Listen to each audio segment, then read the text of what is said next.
경기도 북부 쪽에 신혼살림 차리고 살고 있는 결혼 2년차 맞벌이 부부입니다. 남편이나 저나 회사가 다 서울에 있다 보니 당연한 이야기이겠지만서도 신혼집을 알아볼 때 서울 쪽으로 구했으면 싶었습니다. 부동산이 가지고 있는 잠재적 투자 가치도 투자 가치지만 회사 출퇴근 거리가 멀어지는 게 생각보다 많이 부담스러웠었거든요. 하지만 이제 30대 초중반인 저희가 서울에 집을 구한다는 건 욕심이나 다름이 없었지요. 각자 모아둔 돈이 비슷해서 반반 결혼을 하기는 했는데 둘이서 여태껏 모은 돈을 합친다고 해도 서울 아파트는 까마득해 보였습니다. 시어머니가 무조건 빚을 내서라도 서울에 집을 사는 게 맞다고 하셨어요. 나중에 집값 오르는 것만 생각해도 무조건 이득이라고 하셨는데 그런 부분이야 저희도 알고 있지만 형편에 맞게 살아야지. 당장 저희 모은 돈의 벌이를 생각해보면 애로사항이 더 많았거든요. 집을 알아볼 때 시어머니 쪽에서 부동산 정보를 어디서 많이 듣고 와서 저희한테 여긴 어떠냐, 저긴 어떠냐 하면서 추천을 해줬습니다. 개중에는 조건이 괜찮은 것도 있었지만 역시나 저희 형편에는 무리였습니다. 영끌에 대한 이야기도 오가긴 했는데 맞벌이였다 보니 대출이자 부담이 크긴 해도 못할 정도까지는 아니라는 생각도 들었지만 또 사람 일이라는 게 어떻게 될지 모르는 거잖아요. 특히나 아이라도 생기거나 한다면 그때 가봐야 알겠지만 맞벌이를 계속 할 수는 있을까 싶은 생각도 들었고요. 둘이 벌면 넉넉하지만 남편 외벌이가 된다면 생활비의 이자만 생각해도 빠듯해 보여. 여기저기 알아보다가 그나마 접근성이 좋은 경기도권으로 눈을 돌리게 되었어요. 살다 보니까 걱정했던 것보다 불편한 점이 많이 없었습니다. 그나마 있다면 남편이 친구들 만나는 약속이 있으면 택시비가 좀 더 많이 나오는 정도인 것 같네요. 출퇴근 거리가 멀어지긴 했지만 대중교통이 잘 되어 있어서 결혼 전에 통근에 쓰는 시간보다 많게는 20분 정도밖에 차이가 나지 않고 주변에 인프라도 다 되어 있고 주말에는 교회로 나가기 편해서 여러모로 장점도 많은 것 같네요. 아무튼 이쪽에 자리를 잡고 살기 시작하면서 특히나 요즘 부동산 문제로 연신 보도되는 기사를 보면 좋은 결정을 내린 것 같다 생각합니다. 특히 문제가 되는 몇 군데 지역 중에 시어머니가 추천해준 동네도 나오고 하는 걸 보니 말이에요. 집들이를 했을 때 시어머니 쪽에서 불만이 좀 많아 보였습니다. 당신들 집에서 가까운 곳도 많은데 왜 이렇게 멀리까지 와서 사는 거냐는 둥. 잠깐씩 집에 들러서 들여다보려고 해도 멀어서 엄두도 안 난다는 둥. 솔직히 그 말을 들으니 그제서야 저희들을 대신에 신혼집 알아봐준다고 했을 때 왜 하나같이 다 시부모님 댁에서 그렇게 가까웠는지 그 이유를 알겠더군요. 그리고 한편으로는 멀리 신혼집을 구해서 다행이다. 참 안심이었습니다. 그런데 집거리가 멀어지니 멀어진 대로 문제가 생기더라고요. 완전 신혼 초반 때는 멀고 오기 힘들다고 저희 집에 오는 걸 꺼려했는데 신혼 한 3개월쯤이 지나니 시도 때도 없이 오시더라고요. 말로는 며느리 보고 싶어서 오셨다지만 누가 봐도 아들 보러 오셨구나 싶은 게 다 티가 날 정도로 저는 안중에도 없다는 게 다 눈에 보였어요. 당연히 그럴 수밖에 없겠지요. 아들이 떡하니 있는데 굳이 며느리 보러 오실 시어머니가 세상 어디에 있겠어요? 당장 입장 바꿔서 시어머니가 아니라 친정어머니가 오셨다면 그건 사위가 보고 싶어서가 아니라 당연히 저 때문에 오시는 거였을 테니까요. 제가 뭐 결혼 전부터 시어머니랑 척을 지고 있던 것도 아닌데 가끔씩 오시는 게 잘못된 건 아닙니다. 처음부터 제가 제발 좀 오지 마시라 했던 것도 아니에요. 그런데 언제부턴가 며느리 보고 싶어서 왔다고 하신 그 말씀 앞에 단어 하나가 더 붙는다는 걸 깨닫게 되었습니다. 며느리가 보고 싶어서 오는 게 아니고 며느리가 일하는 모습을 보고 싶어서 오신 것이라는 사실을 말이지요. 처음엔 엄청 사소한 것들로 시작했어요. 굳이 아들을 바로 옆에 끼고 계시면서 저한테 휴지 좀 가져다 달라, 물 좀 떠와라 하는 그런 사소한 것들이요. 그런데 그게 점점 살림에 대한 간섭으로 바뀌더라고요. 맞벌이 부부다 보니 집안일은 남편과 제가 서로 할 일을 배분해서 하고 있는데 꼭 남편이 당번으로 맡아서 하고 있는 것들에 대해서만 그렇게 잔소리를 하더라고요. 설거지 당번은 항상 남편인데 그릇이 깨끗이 안 닦였다든지 바닥 물 청소도 남편이 도맡아 하는데 장판에 물자국이 왜 이리 많냐며 뭐라 하시고 제가 맡아서 하는 일 중에서 짚고 넘어간 건 하나밖에 없었는데 그건 냉장고 이야기였습니다. 냉장고에 왜 이렇게 음식 재료는 하나도 없고 즉석조리식품밖에 없냐, 반찬 가게에서 사온 반찬밖에 없냐며 뭐라 하셨지요. 그 외에는 제가 당번인 집안일에 대해선 따로 이야기는 없었고요. 냉장고도 굳이 항변을 해보자면 어차피 남편이나 저나 둘 다 회사에서 보내는 시간이 집에 있는 시간보다 더 길기 때문에 그때그때 신선한 재료로 반찬이나 밥을 해먹기가 쉽지는 않아요. 괜히 재료 같은 거 사둬봤자 날짜 지나서 버리기나 하고 그러지요. 종종 야근도 있다 보니 저녁 식사도 밖에서 때우고 올 경우가 많고요. 그 덕에 최대한 집에서 식사는 간단하게 하려고 하고 있었습니다. 인스턴트가 몸에 안 좋은 건 알고 있지만 시간적으로 보나 경제적으로 보나 조리된 식품 사서 먹거나 간단히 한 끼 때울 수 있는 게 더 유리했었으니 그렇게 했던 거예요. 아무튼 그런 와중에도 시어머니가 찾아오시면 저도 최대한 불편하거나 싫은 티 안 내고 최선을 다했습니다. 시어머니만큼은 아니지만 혹시나 친정어머니가 오시거나 한다면 남편이 제가 하는 정도만큼 친정어머니한테 잘해줬으면 하는 마음이 있어서 그랬던 것 같아요. 그런데 하루는 시어머니가 찾아와서는 요 며칠 너네 집 돌아가는 꼴을 보니 집안 어른으로서 가만히 있어선 안 되겠다며 큰 결정을 하셨다고 저희 앞에 폭탄 선언을 하더라고요. 한동안 저희 집에서 살아야겠다고 옷방으로 쓰고 있던 방에 짐 좀 빼놓고 침대를 하나 가져다 놓으라고 말이지요. 남편이 시어머니의 폭탄 선언을 듣고 저와 시어머니 눈치를 번갈아 가면서 살피더군요. 제가 그때 딱 부러지게 안 된다 말했어야 했는데 남편이 중간에서 조율한답시고 나서길래 결국 남편이 하자는 대로 하게 되었습니다. 같이 사는 건 아무래도 아닌 것 같다고 대신 옷방을 손님방으로는 바꿔놓을 테니 가끔씩 주무시고 가시면 되지 않겠냐는 게 남편의 의견이었어요. 그날 이후로 시어머니가 저희 집에서 주무시고 가실 때마다 항상 남편이 당번으로 하고 있는 집안일들을 전부 저한테 시킨다든지 얼토당토하는 시집살이를 시키기 시작했어요. 설거지를 암만 깨끗이 해도 맘에 안 든다고 다시 하라고 한다던가 바닥 청소는 편하게 밀대걸레를 하나 사서 하고 있는데 그렇게 바닥 훔치면 먼지 한 톨이라도 닦이겠냐며 굳이 손걸레를 가져다 무릎을 꿇고 구석구석 다 훔쳐야 한다고 몇 번을 그렇게 사서 고생을 시키더라니까요. 몇 번은 그 장단에 맞추긴 했는데 뭐든 간에 몇 번을 하고 얼마나 잘해봐야 며느리 잘한다는 소리 나올 리가 없는 것도 알고 있었고 그나마 한 달에 한 번 정도 오시던 게 점점 횟수가 늘어나더니 어쩔 때는 한 주에 2번이나 올 때도 있어서 이대로 있다간 저도 제명에 못 살겠다는 생각이 들었습니다. 남편한테 어머님 좀 말려달라는 부탁을 해봤는데 며느리인 제가 참아야지 않겠냐며 두루뭉술 대답을 하더라고요. 자기가 여태껏 자라오면서 어머님 말에 토 한 번 단 적도 없었는데 당장 오지 마시라 이야기하면 어머님이 세상 물정 모르는 것도 아니고 다 제가 착한 아들 뒤에서 조종하며 모자관계 이간질 하는 거라 생각하실 거라고. 그렇게 되면 상황만 더 악화되지 않겠냐는 이유로 저보고 참아달라 하는 거예요. 그래서 이거 이대로 두면 진짜 시어머니랑 같이 사는 날이 오지 않을까 싶어서 못 믿어온 남편부터 어떻게 해야 하겠구나 하는 생각이 들었습니다. 그래서 친정어머니한테 부탁을 했지요. 시어머니가 오셨다 가신 다음 날에 똑같이 친정어머니 보고 오시라 한 다음에 남편한테 이런저런 집안일들 다 시켜달라고요. 친정어머니는 흔쾌히 수락을 하셨지만 막상 사위를 보니 그렇게 하긴 좀 그렇다 하셔서 뭘 시키지 못하셨어요. 그래도 남편은 좌불안석 가시방석에 앉은 느낌이었나 봅니다. 그냥 친정어머니가 하루 주무시고 가시는 것만으로도 충분히 불편하고 부담스러워 하더군요. 아무것도 안 시키는 친정어머니가 계시기만 해도 저렇게 부담스럽고 불편한데 저는 오죽 힘들었을까 싶었는가 봅니다. 그렇게 시어머니가 저희 집에 온 다음 날 친정어머니께서 똑같이 저희 집에 오며 가며 하시기를 2달쯤 하니 결국 그제서야 남편이 백기를 들었네요. 저한테 자기가 잘 이야기해서 시어머니가 더 이상 우리 집에서 주무시고 가게 하지 않겠다길래 제가 좀 더 욕심부려서 한 가지 제안을 더했어요. 주무시고 가시지 않도록 하는 거야 당연한 거겠지만 너무 자주 찾아오시는 것도 문제였었거든요. 그래서 달에 한 번 정도 저희가 시댁에 가는 쪽으로 그래서 같이 외식도 하고 근황이야기도 하고 그런 식으로 효도를 하면 어떻겠냐 했지요. 물론 친정에도 똑같이 하는 건 예외가 아니었지요. 아무튼 그렇게 상황은 일단락되는 것 같았고 더 이상 저희 결혼 생활에 시어머니가 끼어들면서 문제가 생기거나 하는 일도 거의 없어졌습니다. 이따금씩 시어머니가 집은 어떻게 해놓고 사느냐고 당신이 한번 가봐야겠다는 말을 꺼내면 그때마다 남편이 우리가 한두 살 먹은 애도 아니고 알아서 잘하고 있으니 걱정하실 필요 없다 하면서 잘 무마를 해줬네요. 영 못 믿어왔던 남편이 저렇게 중간 역할을 잘하기 시작하니 이날 이때까지 크게 문제될 일이 하나도 없었습니다. 행복하게 잘 살고 있다고 생각했고 이 행복이 앞으로도 쭉 이어질 거라고 생각했었어요. 바로 얼마 전까지는 말이지요. 결혼 후부터 남편하고 거의 매일같이 산책을 하고 있어요. 따로 헬스장에 간다거나 주말에 운동을 나가거나 하지 않기 때문에 건강을 생각해서 하고 있는 거였어요. 그런데 최근 들어 남편 행동이 조금 이상했습니다.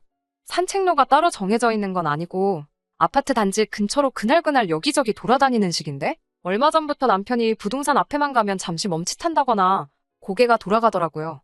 부동산 유리창에 붙은 금매전단을 보고는 골똘히 생각에 잠기거나 그러는 거예요. 저희가 2년 전에 집을 사긴 했는데 지금 사실 그때랑 비교해보면 집값이 조금 내려갔어요. 부동산 상황에 따른 어쩔 수 없는 가격 하락이고 어차피 집도 마음에 들고 하다 보니 최대한 신경 쓰려고 하지 않아요. 2천만 원 정도 더 내려갔는데 오히려 그때 시어머니가 추천해줬던 아파트만 두고 보면 거긴 억대로 떨어진 곳도 있으니 오히려 그 점이 다행이라 생각하고요. 저는 남편이 부동산 가격을 유심히 보는 게 가격이 내려간 게 안타까워서 그러는 건가 싶었거든요. 그런데 그게 아니라 다른 꿍꿍이 속이 있던 거였더라고요. 난데없이 저한테 통보하듯 말을 하더군요. 시부모님이 이쪽 동네로 이사 오기로 했다고요. 그제서야 그동안 산책하면서 부동산 앞에서 급매물에 그렇게 관심을 보이던 게 왜 그랬는지 알았습니다. 살아보니 서울보다 북적대는 거 없고 한적하지, 공기도 비교적 좋은 편이지. 집값도 서울과 비교해보면 저렴하니 현재 살고 있는 집을 정리해서 이쪽으로 이사 오면 노후자금 걱정도 끝이잖아요. 제가 봐도 단점 하나 보이지 않고 장점뿐인데 제가 쌍수를 들며 반길 것까진 아니지만 그렇게 결정했다 해도 반대는 안 했을 거예요. 하지만 저한테 상의 한마디도 없이 이 일을 몰래 진행했다는 게 어이가 없고 솔직한 심정으론 너무 서운하고 열이 받았습니다. 그리고 자세한 내막을 알고 나니 이 이사를 주도적으로 진행한 게 다른 사람이 아니고 남편이었다는 걸 알게 되었어요. 시어머니한테 이 동네가 얼마나 좋은지 설득하고 최근에 집값이 내려가기 시작하면서 급매물로 나오는 부동산 정보들 틈틈이 확인하고 있다가 시기적절할 때 시어머니를 이사시킨 거였지요. 심지어 집이 저희 집에서 걸어서도 오며 가며 할 정도로 가까웠습니다. 이쪽이 개발된 신도시는 아닌지라 작은 규모의 아파트들이 여기저기 뭉쳐있는 동네거든요. 다른 아파트이긴 한데 걸어서 5분 남짓 거리밖에 되지 않으니 따지고 보면 그냥 같은 단지에 살고 있다고 해도 무방할 정도로 가까운 거리였습니다. 당장 집이 가깝다 보니 모른 척하기도 정말 힘들었어요. 도배장판 하는 사람들이 오기로 했으니 저보고 이사갈 집에 가서 관리 감독을 하고 있으라던지부터 가구 같은 거 배달 오기로 한 달에 집 지키고 있으라는 부탁까지 해오더라고요. 처음 한번 가주니까 당연한 건 줄 알고 계속해서 저만 시키길래 두 번째부터는 남편 보고 가 있으라고 보냈지요. 그러니 또 그 뒤부터는 귀신같이 멈추더라고요. 이 정도면 시댁이 가까워졌어도 버틸만하다 싶었는데 진짜 고통은 시부모님이 이쪽 동네로 완전히 이사를 들어오고 나서부터 시작되었습니다. 시어머니가 가까워지니 남편은 쪽수가 많아져 기세가 등등해진 건지 아니면 결혼하고 나서야 겨우 효자가 돼버린 건지는 모르겠네요. 아무튼 시부모님이 이사 오시고 나서부턴 저녁 식사를 매일같이 외식을 하게 되었습니다. 말씀드렸다시피 예시당초 집에서 밥도 잘 안 먹어서 저녁은 간단하게 때우곤 했습니다. 외식이 밖에서 사 먹는 거니 달라졌다 하기엔 조금 그렇긴 하지만 전과 비교했을 때 크게 달라진 점이 있었습니다. 모든 외식 자리에 시부모님이 함께하기 시작했다는 게 문제였어요. 저희야 간단하게 때우면 한 끼에 인당 10,000원 안 넘는 선에서 먹었거든요. 분식이나 김밥집도 자주 다녔고요. 그런데 시부모님과 같이 저녁 식사를 하게 되면서 메뉴는 점점 급이 올라가기 시작했어요. 소갈비를 먹은 다음 날에 민물장어구이까지 먹고 나니 이틀치 외식비로만 거의 50만 원 가까운 돈이 나가버리더라고요. 저희 월급 맞벌이라 넉넉하다고 하긴 하지만 이틀의 외식비로 50만 원 쓸 만큼 풍족한 편은 아닙니다. 더군다나 결혼한 지 2년이 지났으니 언젠가부터는 이세 계획도 세울 수도 있는데 조금이나마 아끼고 저금을 하는 게 맞지. 어쩌다 한번 기분 낼 때 먹을 만한 음식을 매일같이 먹고 있으니 한숨이 절로 나왔어요. 남편한테 이건 좀 아니지 않냐 한번 대파 싸우게 된 적이 있습니다. 그런데 남편이 오히려 적반하장으로 나오는 거예요. 부모한테 쓰는 돈이 아깝냐면서 제가 잘못된 거라 지적을 하더군요. 입장 바꿔 생각해보라면서 이게 우리 부모님이니까 그 돈이 아까운 거지. 장인 장모님이었으면 그 돈이 아까웠겠냐며 성질을 부리는 겁니다. 그게 갚긴 어디가 갔냐고 친정 부모님하고 외식하는 거 그래봐야 어쩌다 한 번이지. 지금 내가 말하는 건 매일같이 어떻게 이렇게 외식을 하겠느냐고 따졌지요. 시부모님 대하기를 친정부모 대하듯이 하길 바래서 꺼냈던 말인 것 같은데 지가 생각해도 제가 하는 말이 틀린 말이 없어서 그런가. 씩씩대기만 하지 더 말은 못하더라고요. 아무튼 그때는 저나 남편 둘 사이에 그렇다 할 합의점을 찾지 못해 계속 다투다가 결국 경제권을 나눠 갖기로 결정했습니다. 이전에는 둘이 번 돈을 합쳐서 관리를 했다면 이제는 생활비를 제외한 각자 돈은 각자가 알아서 관리를 하기로요. 그러니 시부모님과 외식을 하는 건 남편 몫의 지출이 되게 되었고 그 덕에 한동안 외식하자는 이야기는 나오지 않았어요. 하지만 그 날을 기점으로 상황이 점점 악화되기만 했습니다. 하루는 퇴근하고 오니 시어머니가 저희 집에 이미 와 있더군요. 이 상황이 무언가 파악하기도 전에 꺼낸 한마디. 이제 왔냐고 하면서 밥이나 차려보라더군요. 네가 외식하는 게 싫다길래 집에서 먹는 건데 뭐가 문제냐는 식으로 나오는데 경제권을 각자가 알아서 관리하게 되면서 궁지에 처하게 된 남편이 시부모님을 무기로 꼼수를 부리기 시작했던 거지요. 그날 저희 집에서 저녁 식사 마치고 거실에서 TV 보다가 밤 11시가 넘어서야 집으로 돌아가시더군요. 남편한테 어디 한번 해보자는 거냐고 따져 물었더니 다 네가 원하는 대로 해주고 있는 건데 뭐가 문제냐며 저한테 오히려 큰 소리를 치네요. 참 이런 상황을 두고 뭘 어떻게 해야 하는 건지 싶습니다. 한 발 떨어지니 두 걸음 다가서는 상황이에요. 또 어떤 방법을 써서 떼어낸다 해도 날이 갈수록 악화가 되니 그냥 적당한 선에서 제가 항복을 해야 하는 게 맞는 건가 싶네요. 안녕하세요. 이렇게 후기로 다시 찾아뵙게 되었습니다. 결혼 2년 차에 시부모님이 저희 집 5분 거리에 이사와서 고민이라고 사연을 보냈던 쓰니입니다. 이렇게 저렇게 하라 의견 주신 분도 많고 제가 어떻게 지내는지 궁금해하시는 분들도 많아서 이렇게 다시 사연을 보내기로 결심을 했습니다.